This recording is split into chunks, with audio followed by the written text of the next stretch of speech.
Spell that name again. R-A-D-A, R-A-D-A. last name Petrick, P-E-T-R-I-C, no K. Okay.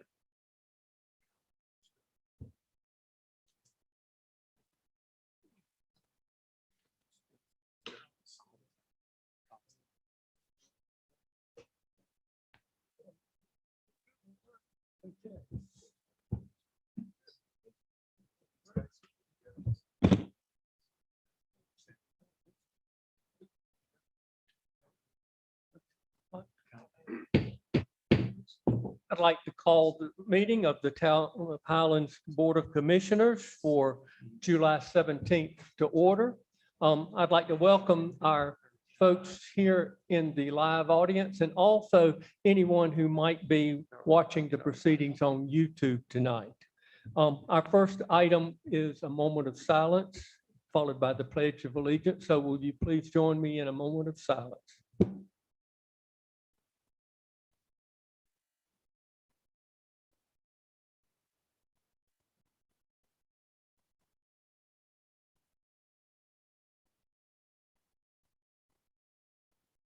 Thank you. Now, if you'll stand, we will do the Pledge of Allegiance.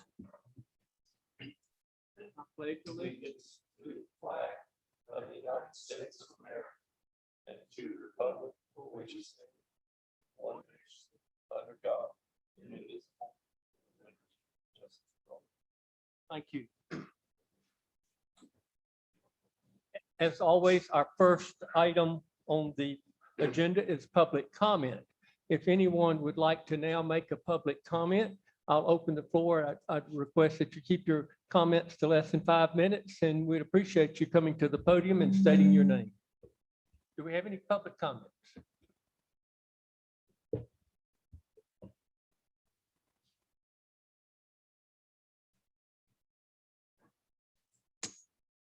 Hearing none, I will now move on to the next item, and that would be to review and approve the agenda. Do we have any changes to the agenda?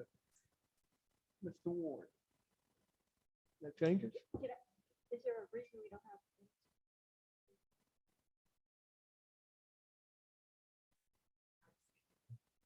Okay. So we'll, Okay, I we'll just do the wanna make minutes sure. at the next There's meeting. a number of things that have to be put in. You get pull everything together. They'll be on next month. Okay. Move we approve the agenda. Okay. Second, all in favor, please signify by raising your hand, saying aye. Thank you. All right, the next item would be reports, starting with the mayor's report. I attended the first draft, you might say the first shot at the community plan to the public this past evening on Wednesday. The Stewart Company presented the first draft of the plan. We had a very nice response, over 50 people in attendance. You know, I want to emphasize that this is just the first step in developing the final, document of the community plan. It will go to the planning board and they will have several meetings to look at the plan and make their responses and put input into it. And when it gets to the town board, and I've talked with our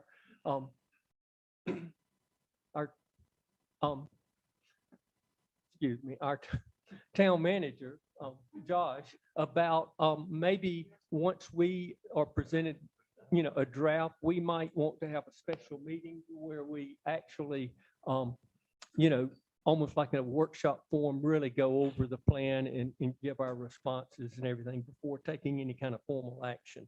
So I appreciate that. The other thing I want to do, and I know that Josh will be covering this in a later item on the agenda concerning the budget, but I want to express our appreciation to the county, to the chairman of the county commission, James Tate, and Derek Rowland, the county manager, for their working with us on acquiring the new lights to the ball field. I was walking in tonight and noticing how beautiful that that field is and how much people enjoy playing on the field. And with that partnership that we will be talking about tonight, with the new lighting, which will be LED kind of a green technology that'll minimize the glare of the lights throughout this part of the town. I just wanted to express my appreciation to the county commission for partnering with us on that project. Other thing that I'd like to say is I was glad to see on the 15th on Wednesday, the paving contractors finish that last little strip on 64 and get out of here. We had gotten off to a great start with the downtown. We were hoping that they could get the entire project done by June 1st, but they ran into some delays with weather and some other things, but they finally finished. And again, I want to thank Josh and Lamar Nix for their coordination with the contractor and with the state DOT in making that as smooth a process as we could have expected in having the 64 and 28 resurfaced. And then a couple of other things. Had the honor of, as mayor, of welcoming people at the Highlands Hurricanes first swimming match since COVID. And it's just great for everybody to be back, especially in that beautiful facility. The new dressing rooms that have been redone by the generosity of Art and Angela Williams. They were just fantastic. That's just a tremendous facility. I appreciate all our recreation department staff with the leadership of Lester Norris in making that just a wonderful facility. Also, I had the honor of welcoming people at the car show. And again, I was just so thrilled. My heart was warm to see us back to, a normal schedule and seeing all the many people that were at that car show. It was, again, so well done, and I appreciate that. And then finally, I would like to introduce or recognize a new newspaper reporter with the Highlander, Christopher Smith. Chris, you'll give a shout out. He'll be joining us as a reporter that will be covering the meeting. So welcome to the meeting and welcome to Highlands, Christopher. Okay, and that's all I have as my report. So I'll now turn it over to any reports that the commissioners might have. Mr. Mayor, our friend Tom Neal, I know we all respect Tom. His mother passed unexpectedly yesterday at 82. And he had hoped to come tonight and give you an update on the CNA program, Buzz, that he talked about. They're still taking applications. There's going to be a class that's going to start July the 6th. And he wanted to ask if any of us know of someone that would like to be a CNA and have scholarship opportunities to even be a LPN, or RN, that he's looking for people to train.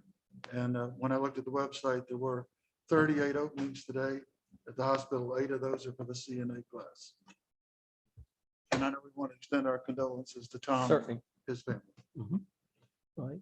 Any other reports from the commissioners? Okay. Our town manager, Josh Ward. Couple of items we discussed last meeting, the Laurel Street Alley project where we wanted to pipe the ditch in order to open up the alley. We finally got notification from North Carolina Division of Water Quality that we would not need a permit to do that. So Lamar is, after all this time, Lamar has started the process of gathering materials, the pipe and boxes and things we'll need to go ahead and cover that alley. Water department moved mountain findings water meter this week in preparation. So we hope, Lamar, I don't know if you have a time frame that will take us once we start to pipe that area.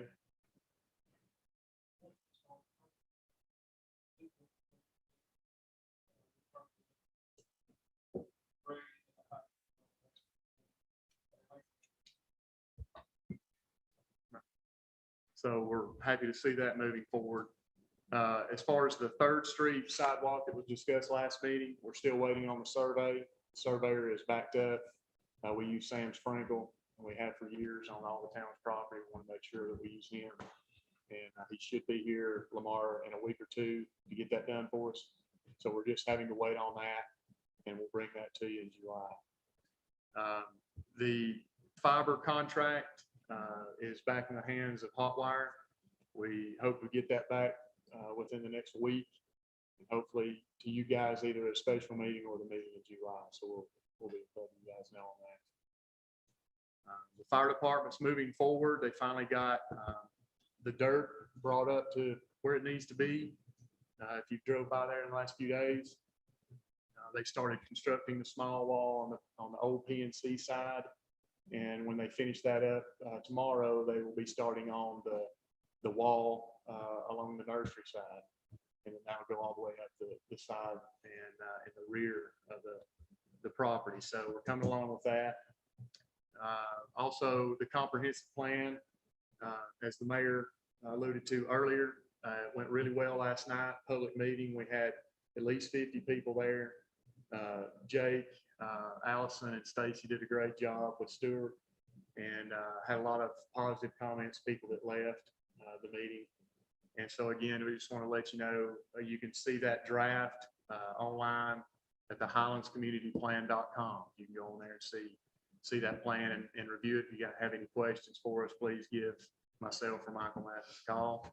The planning board will be looking at that this month at their meeting, and then they'll review it there, and then they'll have another special meeting before the town board meeting next month. Next month, the town board will get the presentation from Stuart, and we'll proceed from there on, hopefully the adoption in the following months. Okay. All right. The next item on the agenda would be the consent agenda. Do we have any questions about the material in the consent agenda?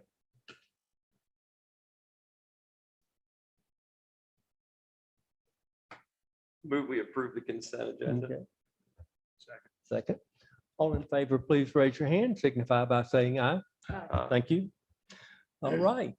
The next item, number 7, is a public hearing for the 2021, 2022 Town of Highlands budget. And I will turn it over to our town manager. Okay, excuse me, I'm sorry. We have a motion to open the pub. Okay. All right, and then I will turn it over to Mr. Ward for his comments. There were 2 amendments that were made to the budget since the presentation on May 27th. The addition of $137,500 was made to the recreation capital improvements line item within the general fund, and that was for the ball field lighting project. This was required in order to reflect the total project cost of $275,000. As the mayor alluded to, Macon County has approved in their budget $127,500 toward the lighting project, which will be recognized as soon as the funds are received. Secondly, an amendment was made in the form of a reduction to the general fund capital projects fund for $288,679.59 due to the recent payment to DR Rentals for the fire department project. So the total of the proposed fiscal year 2021-22 budget is $28,312,029.91. Any questions of Mr. Ward? Hearing none, I will now open the floor for public comments. If anyone would like to come forward, state your name and make a comment concerning the proposed budget. The floor is now open.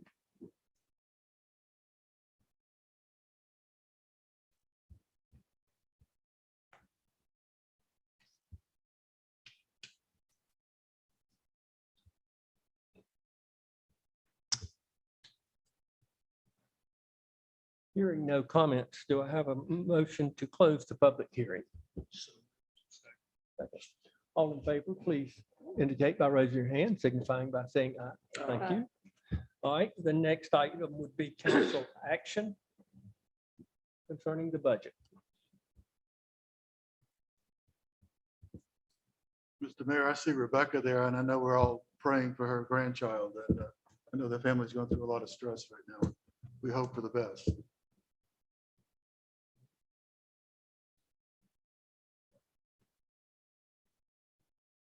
Okay. Make a motion that we approve the budget for the 21-22 fiscal year Okay. as presented. I'll second that motion. All in favor, please indicate by raising your hand and saying aye. Uh, Opposed? Opposed? Okay, And I made it clear at the last budget workshop why I was opposed, so I won't. would you like to state that here? Well, a couple of things. I would like to see us move ahead with the water plant. I'm concerned about the road that, I know we look at it differently, the road we accepted on Sherwood Forest, and now we're paving it. Okay, I just feel concerned. I'm concerned. I'm getting complaints from other neighbors saying, I want you to take my road now. I vote no. okay, so noted. All right, the next item will be a public hearing, proposed amendments for the Unified Development Ordinance for North Carolina General Statutes 160D compliance. Do I have a motion to open the public hearing? Second. Second. All in favor, please indicate by raising your hand and saying aye. Aye. Thank you. Okay, Mr. Mathis, staff comments. In using a North Carolina School of Government provided checklist, staff was able to make all the necessary ordinance amendments and bring our UDO into compliance with state statute. Once all text amendments were corrected, we realized that we needed to change the state law reference table and parts of our ordinance that reference the outdated development laws in NCGS 168. And the staff recommendation is to approve the 160D amendments as submitted and consistent with the statement of consistency. Okay. Thank you. Our next item would be to open up the hearing for public comments. If anyone would like to make a public comment, please come forward, state your name, and the floor is now open.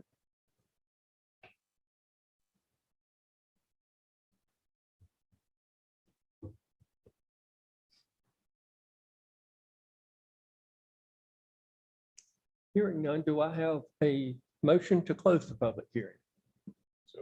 Second. Okay. All in favor, please indicate by raising your hand and signifying by saying aye. Aye. Thank you very much. The next item would be council action. Mr. Mayor, I had a couple of comments before we Okay, take sure. action.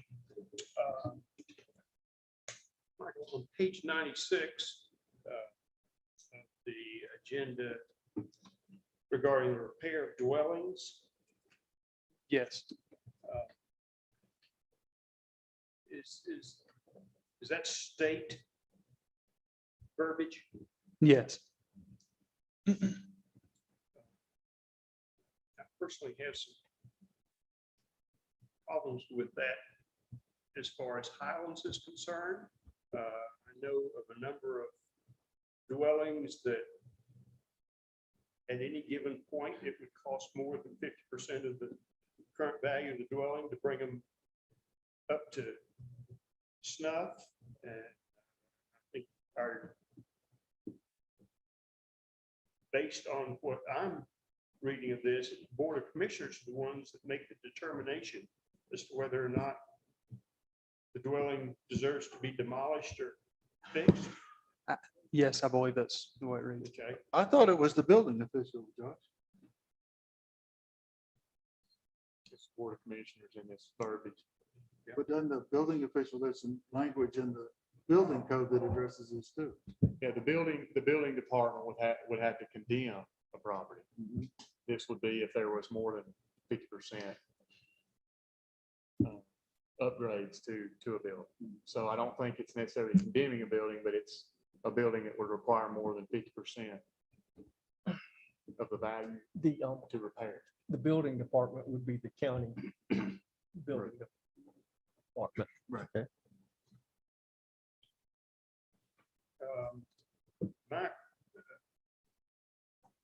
My suggestion to that, whether or not it's state language, would be a combination of the two.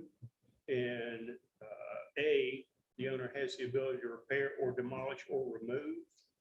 And B, they don't have the ability to repair. And again, I think at any given point in Highlands with value of real estate and buildings here, I personally think that the owner should have the ability to repair. My 2 cents worth.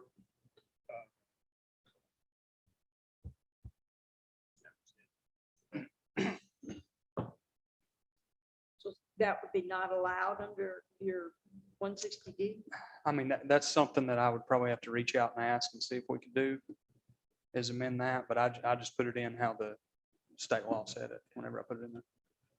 Well, I understand that in lots of the state, but it wouldn't just be Highlands, that any high demand area where the value of property is going through, the roof, especially in this market, this just doesn't make sense. Then you'd put a time frame on it, or? Oh, sure, what would you do? absolutely. So- Yes, they need to act. It Right, does- it's it not does something not that's con- Open-ended. Yes, it absolutely should not continue unabated. It should be cured, but there should be that one other possibility for Option curing to. Mhm. if the property is less than 50% of the worth. So I guess, So I guess I'm confused. It says either repair or demolish, so what are you questioning? require. It's repair, demolish on A. On B, Repair or demolish. it's demolish. B is only demolish.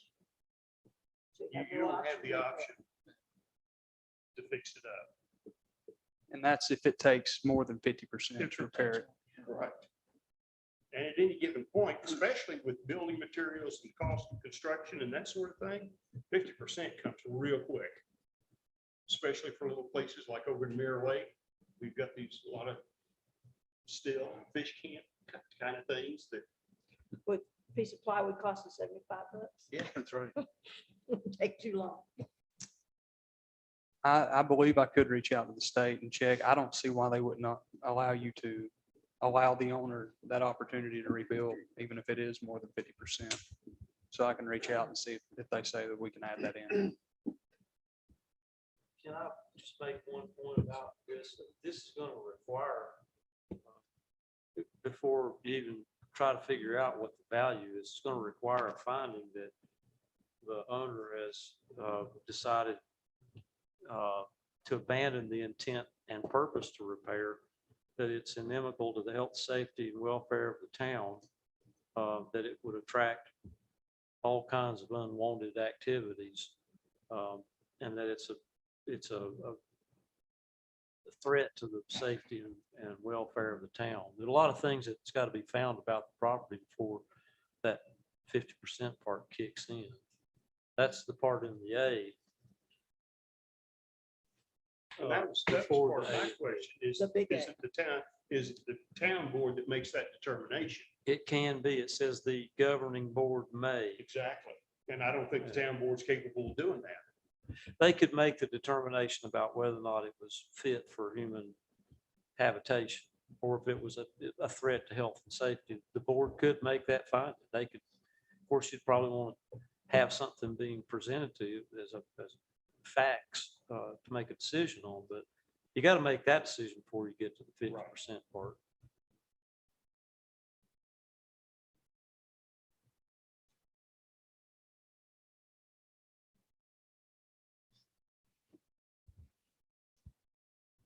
Any other questions?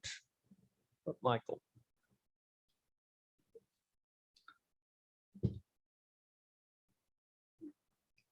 Going back then to Commissioner Dotson's concerning question, how should we proceed?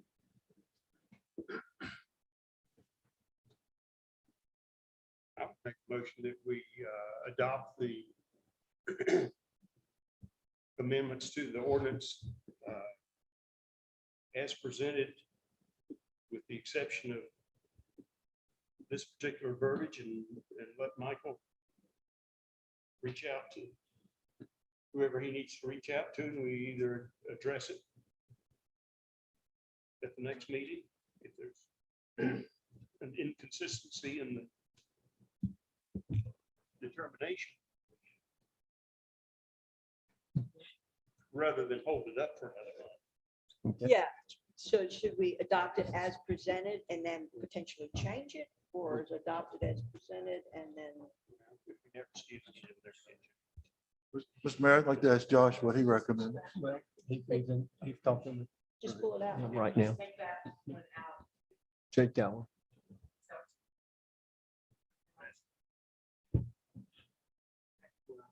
The Josh. Article 15 inspections. So, yeah, Jay, what do you say?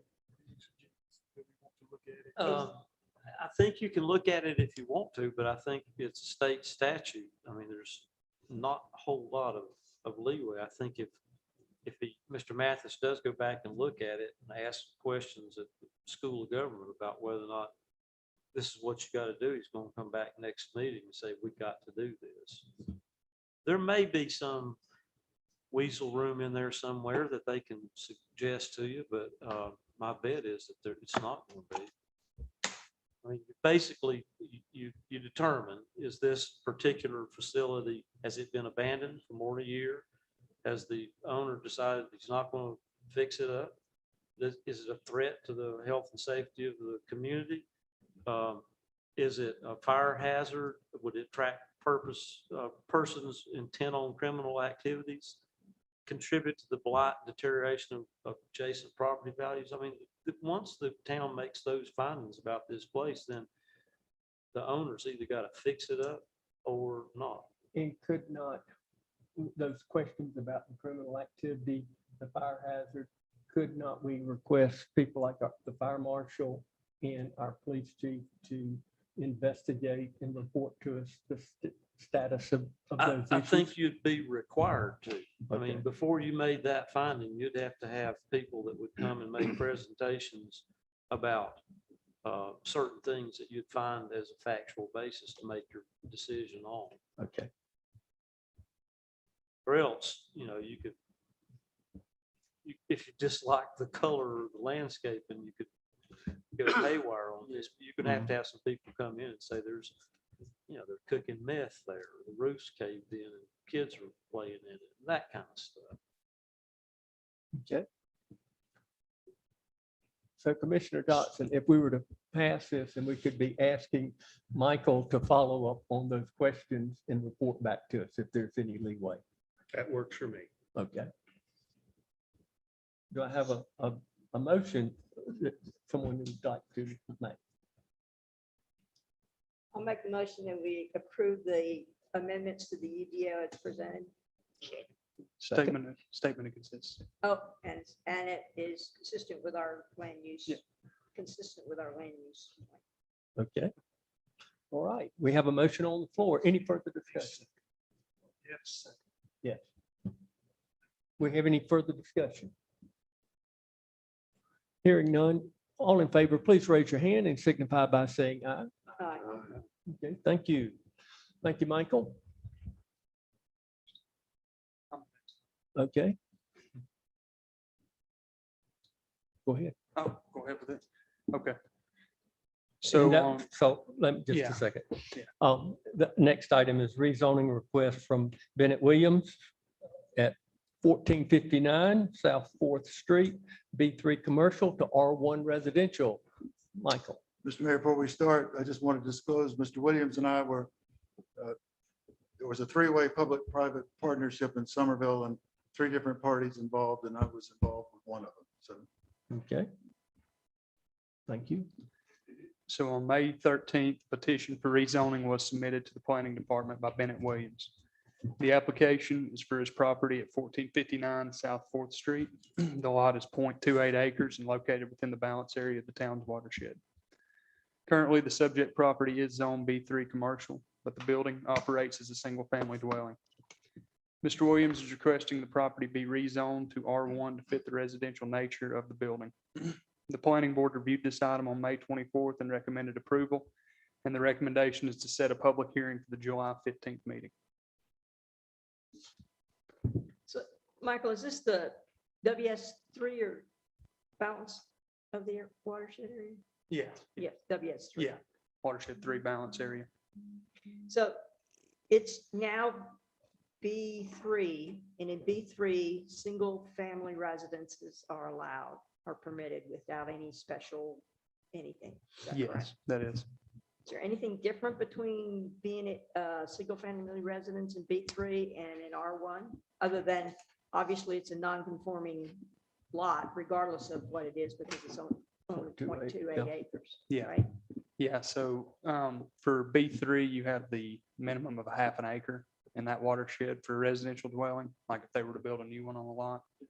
But as this, it would operate the same B3 or R1. And like you said, it would be non-conforming because of how small the lot size is for both the zoning districts. So do you see a reason to be doing this? Yes, there is, Mr. Williams. Do you want to talk about that?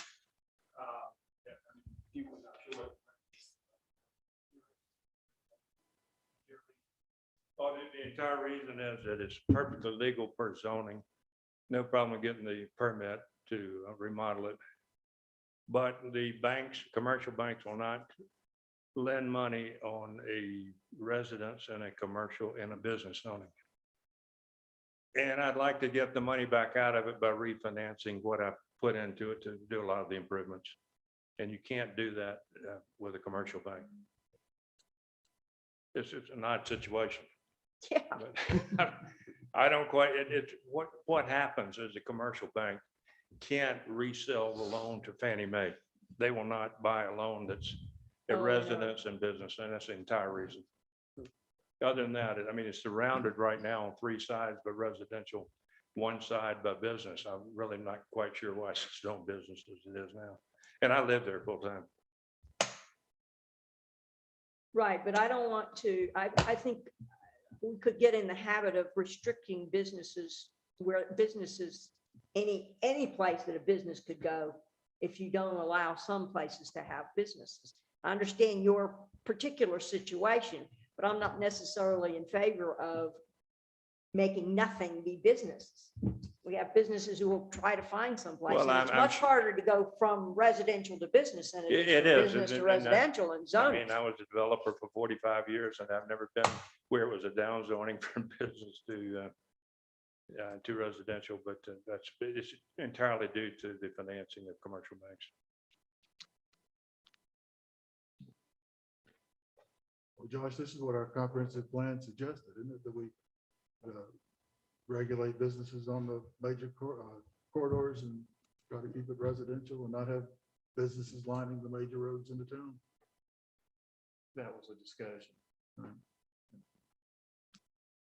Well, there's a difference between lining your corridors with businesses and allowing businesses somewhere in town.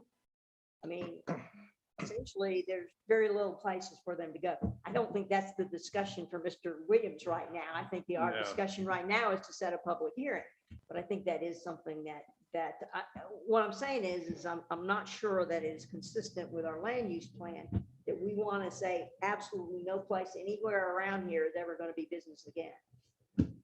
We're never going to have a business district outside of the central business district because you're never going to get another business coming in town. They haven't worked enough time now finding a place they can go.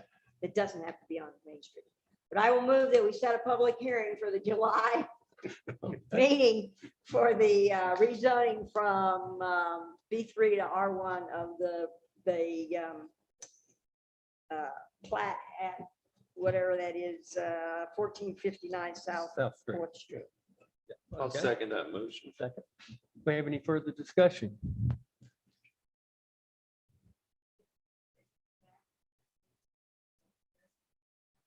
Yeah, I mean, it's surrounded by residential, the rock yard.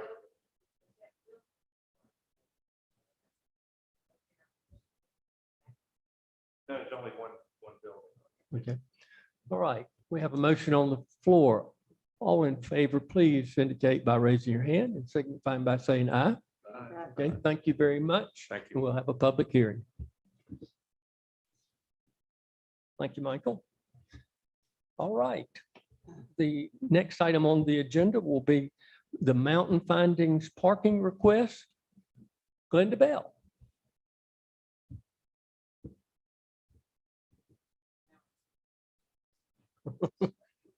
Welcome.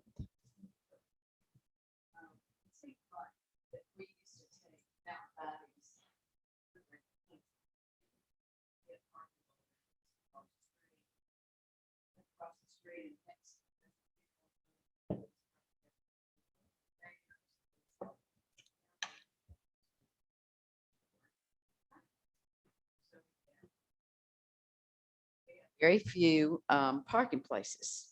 And when Laurel Lane is going to get realigned, we're not sure exactly what that's going to do, but it seems like it might restrict us even more. And then if there is a bank in what used to be the funeral home, it's, they're not going to want us parking and blocking their banking. So we're sort of squeezed, and we depend on our customers come shopping at Mountain Findings so that we can get the money and donate it back to the town, to the nonprofits. So we're just hoping that maybe the front of the annex, the building that has the furniture in it, if we could have maybe 7 parking places in front of the annex. Because right now there's a paved walkway. We've got some boxwoods planted out there. But if we could just park about 7 cars along there, it would help to some degree. And so we're requesting that we make the front of the annex a parking area. Do we have any questions concerning this? From this plat, it looks like it's right of way. Is that correct, Josh or Lamar?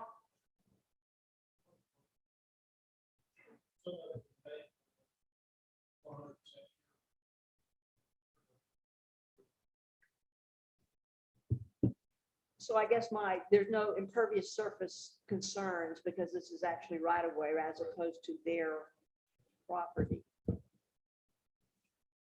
If there is an impervious surface on their property in this area, it would be very little.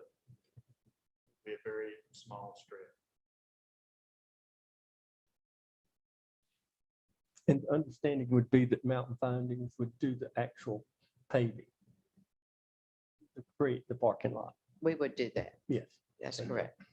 I move to approve the request, Mr. Mayor. I'll second that. Any further discussion?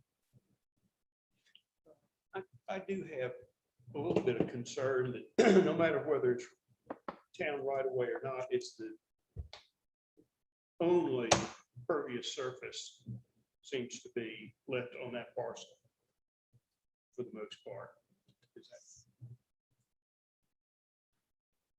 Well, it's not on the parcel. It's actually Town. town's right away, which the town. Is that the right of way that we own? Yes. Yes. Okay, so that's actually town property. It's not right of way, it is town property. Correct. Okay, never mind. Okay. Have a motion on the floor. All in favor, please raise your hand, signify by saying aye. Aye. Okay, thank you. Thank Thank you, you. Glenda. Okay. Item number 11, financial matters in your end of the year budget amendments. Rebecca Shula. And Rebecca, we appreciate you joining us tonight, given the family situation that you're in. So welcome. I'm glad I could do it remotely. It's kind of nice. As most of you know, at the end of the year, we always have to do budget amendments just to make the budget look good and to give it a little buffer just in case something has went over by the end of the year. The auditors, it's a typical thing every year. One of the good things this year is that we didn't really have to do anything from fund balances other for the sanitation. We had to do another $18,100 from the electric department to the sanitation just to make sure it doesn't go over. And that is one thing that the, like I said, the auditors, that's one of the first things they say every year. Make sure you don't go into the red. So any little buffer helps. I'm just going to turn it over to you guys and ask you if you have any questions on the ones that we allotted. On the first one, I will say in the general fund, we did need to appropriate the CARES Act. And to get the CARES Act, we had to do police and fire payroll. So that is why you're seeing a fund balance appropriated decrease. And that money is allotted into those to pay for those payrolls. And that was one of the only ways we could get that money was overtime and other things. And we didn't have the, the other expenses. So that we used that for their overtime and their pay. So that was the only thing that I could think of right off that you might have a question about. Anything else that anybody has? I had one question, and I don't know whether I'm just have misunderstood, but in the 2 amendments that we had to the coming year's budget, because we had a payment to DR Reynolds. Had we budgeted that, did that in this year, and do we need to make a budget amendment since you said it was a payment already to them? No, actually, we already had all the money from that loan budgeted this year. And so what happens is every time the year rolls over, we have to rebudget what they may spend next year. And we always have a hard time knowing exactly what they're going to bill for this fiscal year. So we actually talked to DR Reynolds. So those first numbers, I don't know if you remember, they were highlighted in the past couple of budget worksheets. It was because we were working on estimated numbers. So once that final third payment request came in, I took it off. So it's all good this year and next year, Amy. Okay. Okay. Yeah. Any other questions?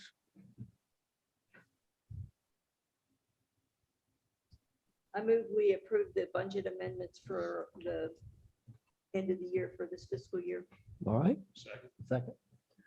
Any further discussion? Hearing none, all in favor, please raise your hand, signify by saying aye. Aye. Thank you very much. Thank you, Rebecca. You're Appreciate it. Thank you. All right. The next item, and I think Rebecca will stay with us on this issue too, and that is the credit card fee waiver discussion. This is a carryover from what we covered at the last meeting. So Rebecca and Josh, we'd like to hear from you what you have found out concerning the pros and cons of waiving that fee. As most of you know, back in March of last year, we decided to waive those fees to help people be able to pay so they didn't have to come to town or they didn't have to get out because of the COVID pandemic. The 2.75% was for the credit card payments and $1 per e-check. And all of that's paid online by the customer. I will tell you, it did go up approximately $325,000 from last year, which to us is awesome because it saves us in town hall a lot of time.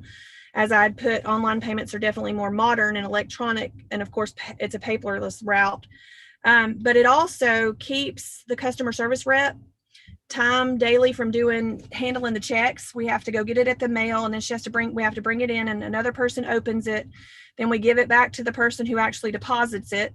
And then after they've done it, we give it to another person who scans it. So it goes through like 4 or 5 different people's hands at that point. And so it does take approximately 10 minutes to do the lock boxes, which goes through one person because we don't have to actually handle it in person. And then the actual checks take sometimes up to 4 hours, depending on how many checks we have a day. So it does save a lot of time in-house. As far as to look at the online bill pay company and if they could reduce any fees, I did not realize this until we started questioning them. They actually already give us a reduced fee because I guess with credit cards, they give the merchant a reduced fee, but if you pass it on to the customer, it does go up because of a convenience of paying in their own household. So that is what we found out. We do like the company that we use because they do our third-party billing. And I also checked around to see if I could find some others, and I couldn't find anybody that was not going to be a lot more because we don't have but 3,000 bills that go out. So I'm not sure if we could find somebody that would actually handle us. That would be a lot better cost-wise. Okay. And I hope I answered everybody's questions from last time. I wasn't here last month, so. So your 4 hours a day, that's every day? Right now, it's only been Mondays and Thursdays because we weren't open to the public. So we were only checking the mail. But it takes forever because we don't have somebody that just sits there and enters. There's days that sometimes that's 3 of us entering. Certain times of the month, it comes in heavier bulk. So there has been a day that Gibby and me and Francis have all entered. So sometimes it's all 3 of us entering for 2 or 3 hours a day. But yes, when we were open all 5 days, and now that we're open back up all 5 days, it is going to be every day. So the person that's entering, sorry, Amy. No, that was Donnie coughing. Oh, sorry. It's hard for me to hear over here. I can hear you some, but not completely. So anyway, the person that actually does it now is Bobby Joe. I don't know if y'all know that we actually transferred her from the pool. But she had started yesterday and she was doing it today. And it does take all afternoon because they help answer the phone and they help do this too. So it is an afternoon process daily if we check the mail daily. But if not, sometimes, like I said, it's been 2 or 3 of us entering to get it done on the 2 days we've been doing it. And let me add just kind of a little observation note. You know, we're moving away from cash and checks toward this type of credit card and digital, processing. In my office, so often I hear, and it's a lot of stress on both sides, people that are sending in checks and we have the late fees and so forth, and everybody's relying on the US mail, and sometimes things do not arrive on time. And then your staff is having to address that with someone. They're stressed out and the person on the other end is stressed out. Whereas if you're doing the electronic credit card, it basically timestamps when that payment was made. So there's really no debate on whether it was late or on time and so But forth. we do have the option of doing bank draft, correct? So We do. and that's no fee, correct? There is no fee. However, people do not like it. And I'm not sure. I'm not sure if it's because I'm just going to say me personally, I don't give my checking account out for those kind of online bill pays. Yeah. I'm the person who will do the credit card if it's free and I'll give it to them and leave it, but I won't give my checking account out either. And I think that's what we're running into with customers. That's go ahead. Rebecca, the 15,000 in fees, that's from what? That is from processing credit card payments and online e-checks through our third-party vendor who does the credit cards. So, but if I do the math, and maybe I'm doing the math wrong, for the 1,447,000 at 2%, that comes out to just below $29,000. Yes, but I think there's a good majority of those are on the e-check, which is $1 a pop instead of the 2.something%. And I'd have to see. Half of it is the e-check. I think so, because it's through the third-party vendor online. I'm about positive. I'd have to go check those numbers. We'd have to pull some data to look at that through the reports that Francis gets morning, every morning. But there's a lot of those. There's a lot of those, which I wish they would sign up for our bank draft if they're doing that, but they put it in on their own. And I don't know if I just don't know. I can't answer that. It just seems like an awful lot. If $15,000 is half of somebody's salary. Could be, yes, definitely. And paperless, I mean, I do a bank draft and I'm still getting a bill every month. I'm not paperless. Because you're doing the bank draft through us, not online. The people who pay online, how do you know what to pay? You don't get a bill? They get an email. Just an email. Yes. And I think he said we had 984 of those electronic email customers. So that's a third of them right there. It's growing. It is growing.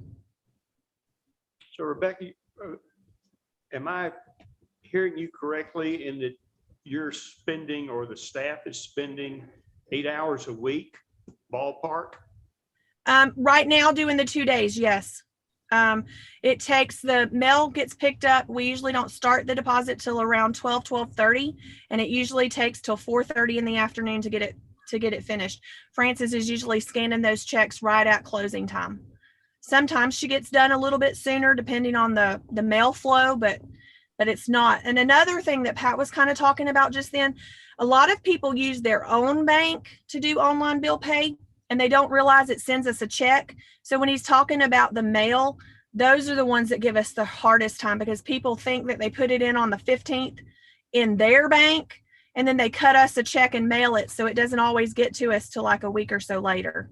So that's one of the biggest issues that we have with customers, trying to explain that to them.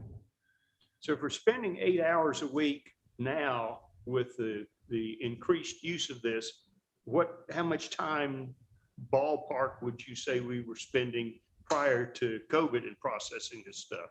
Well, prior to COVID, we were doing the deposits every day. So we were doing 4 hours times 5. So we were doing 20 hours a week.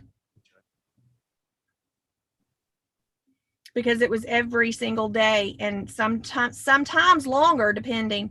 And even back then, occasionally Gibby or myself or even Francis would help Kathy do a deposit because there were so many checks that'll come in at times. Gibby may be shaking her head, hopefully, because she knows how this goes She's too. smiling. Sounds to me in man hours that it's paying for itself. It's a lot easier to balance at the end of the month as well. I'll be honest. More efficient. Exactly. Yeah. Do I have a motion? I'd make a motion that we continue to Waive the fees. waiving our credit card fees. Okay. That's right. Second, We have a second. Any Does further? does that include the e-check fee? absolutely. About 15,000 is the total. Right. Okay. Including the check. Do I have any further discussion?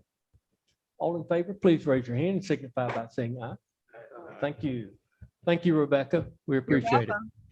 All right. Our next item is adjournment. Do I have a So- motion to adjourn? Second. All in favor? We are adjourned. Thank you.